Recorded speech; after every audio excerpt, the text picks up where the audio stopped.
Okay. Okay, so this video is for where we were when 9/11 happened. And for me, I was in New York City. It's where I'm from, it's where I grew up, it was where I was working at the time. So that morning, got up, got dressed, got on the train. The train in my neighborhood is above ground for a few stops before going underground.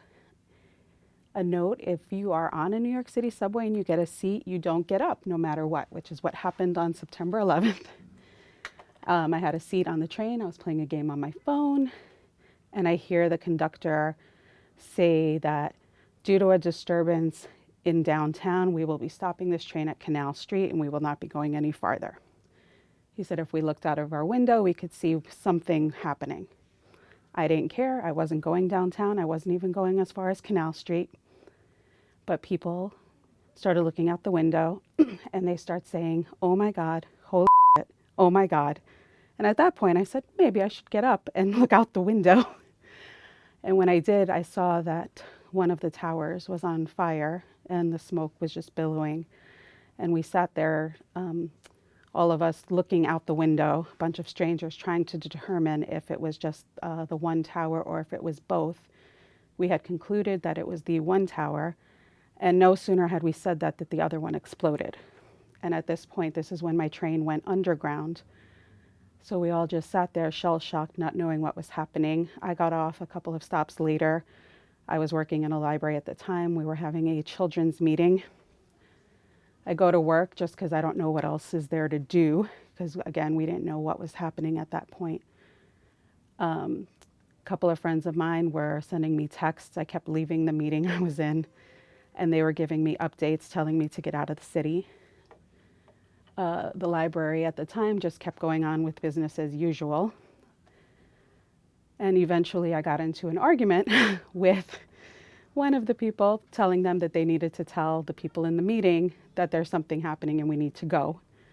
And eventually they did. A woman came in, she put her hand on her heart and explained that the towers were under attack. And we are just waiting for the higher ups to tell us how we're supposed to proceed. There was a pregnant woman who was probably 15 months pregnant by the size of her, and we were afraid that she was going to go into labor at the news. Thankfully, she didn't. Management finally decided that everybody can go home however they can get home, and that if anyone needed to use the phones, we could use any phone in the building to contact loved ones and tell them, what's happening and, make arrangements. So I went to one of the upper floors, and the news hadn't even spread yet. And there was a security guard telling me that if there was a meeting, if the meeting was over, I needed to leave the premises because it was not my home branch at the meeting I was at. And I explained to him what was happening and that he's, to use the phone. And we were arguing over the phone. And then I yelled at him and told him that if he doesn't let me use this goddamn phone in this bomb-filled universe, I am going to lose it. And thankfully, a former colleague saw me and explained it to him, and I was able to try to get in touch with my daughter's father. He had her that morning. I tried to get in touch with my mom, but basically we started walking, and then we were terrified that they were going to hit the subways. So if you really want to cripple New York, they probably should have taken out the subway system, because that is how we get around. That's how the whole city survives. So all of us, terrified to be on a subway, decided we were just going to walk to our homes. It took me a couple of hours. It was just thousands of people walking across all the bridges. And we decided that if they were going to take out the subway or the bridges, at least we would see it coming, and it might be instantaneous. And I don't even remember how long it took for us to walk over the bridge. I do remember that the smells were horrible. And yeah, it was just a lot of either screaming or smells or just shell-shocked in a daze. As we were walking, I still hadn't gotten in touch with my mom. I kept trying to call her. I was calling my sister, who I believe was living in California at the time. I was calling, or Massachusetts. I was calling my dad, who lived in Florida. I couldn't get through to anybody. As we were walking over the bridge, my mom finally calls me because I had left her a voicemail telling her that I was okay and I would be walking home and that I'll be home as soon as I can get there. And she finally she's the only one that could get through the cell service and got through to me while I was walking across the bridge asking me, "What do you mean you're walking home? Why you're not at work? Why? I don't understand." And I'm trying to explain to her, like, had she seen the news? And she goes, "No, I was in church all morning. I didn't see the news." And I just begged her to put the TV on because at this point the towers had already fallen. And she just wouldn't accept it. She would not accept it. "What do you mean they fall down? They're big buildings. They're fine. I don't understand." And I said, "Please just put the news on. Just put the news on. I will get home as soon as I can." And as I met my daughter and her dad, we did go back to my house. My mom was sobbing. And she says, "They fell down. It was like the movie. I don't believe it. They just fell down. It's now nothing. All those people." And I'm like, "Yes, all the people." Because at this point, we didn't know how many people there were. And then we didn't know what to do. So we got in the car, my daughter and her dad and I, and we tried to get to the hospital to donate blood because we figured that was the only thing we can do if there were injuries. And it took us 2 hours to get to the hospital, which would have normally taken 15, 20 minutes. And by the time we had gotten there, they said they were not accepting any more blood donations, that they were full. So we all just went home and watched the news and watched it fall over and over and over again. And it was pretty horrible. My daughter at the time was 8. She was not at school that morning, but she saw it from the roof of the eye doctor's office, which is where she was with her dad that morning. And she begged me not to go to work the next day. The library was opened, and against my better judgment, I went to work the next day. And it was very surreal. I worked on Fifth Avenue, which is very fancy. And all I see are military vehicles driving down Fifth Avenue. All the streets were quiet. It was just so bizarre for New York City to not have anybody on the streets.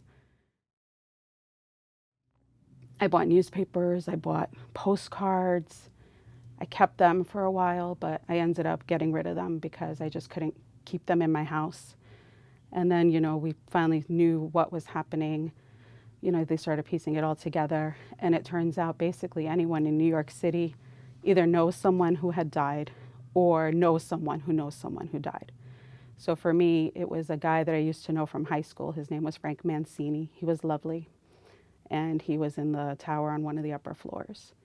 And that's basically my 9/11 story.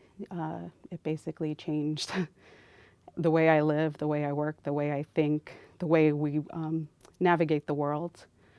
And people often like to ask me if I've been to the 9/11 museum or the memorial. And I tell them, it's going to be 20 years. I have yet to do it. I said, I don't need to go there because I've lived it. And I don't think I'm ready to relive that day in such a graphic fashion. And another thing, since my mom was the only person on the planet that was able to get in touch with me, and she got in touch with me as I was walking over the bridge with, thousands of people trying to get home. And she just questioned me, why am I calling? Why am I telling her that I'm fine? And as I begged her to watch the news, I told her, I begged her to watch the news, and she kept telling me that she needed to go to Manhattan. She had an interview, and I have to go to Manhattan. And I kept telling her that nobody was going to Manhattan, that everybody was leaving Manhattan, and she could not comprehend what I was saying. And at this point, even the Pentagon got hit, and I tried to explain that, and she just kept saying, "I have a job interview, I'm going to Manhattan." And I just begged her to put on the news, and she finally did, and I disconnected from her. And I could not get in touch with my dad or my sister for hours. And they were very concerned because I was at the World Trade Center 2 days before on a Sunday, just pretending to be a tourist. I took one of those tourist ships. It was a beautiful day. And when this happened, my sister had known that I was there that past Sunday and thought, well, the weather in New York is so beautiful on September 11th that it would be there would be a possibility that my daughter and I would have been back downtown again. So they were terrified for hours until they were able to get in touch with us, which I think my dad and my sister were able to finally get in touch with us about 10 or 11 o'clock at night. And that's when they finally knew that we were all okay. So the thing that they never really talked about, or maybe I just never heard about it, was that they always talked about the events of that day. And they often, played the towers falling, the towers on fire, the people jumping out of the buildings, all the wreckage, the destruction. But they don't really talk about how the smells of the city lingered for years. There was dust and debris that would get swept uptown for miles. For the first time today, nearly 20 years later, I looked up the distance between my job and the World Trade Center, and it's just over 7 miles. But the debris was like it just came from down the block. Back then, I used to spend a lot of time with some friends in Brooklyn, and we would leave at the end of the day, and the trip was maybe an hour and a half. And my daughter would always fall asleep on the ride home. And if you know my daughter, she doesn't wake up for anything. You could jump on her head. But I've even tried pouring water on her, whatever. But we were underground in the tunnels, and she woke up as we were in Lower Manhattan and said, "Mommy, what's that smell?" And I just told her it was some construction and that she should go back to sleep.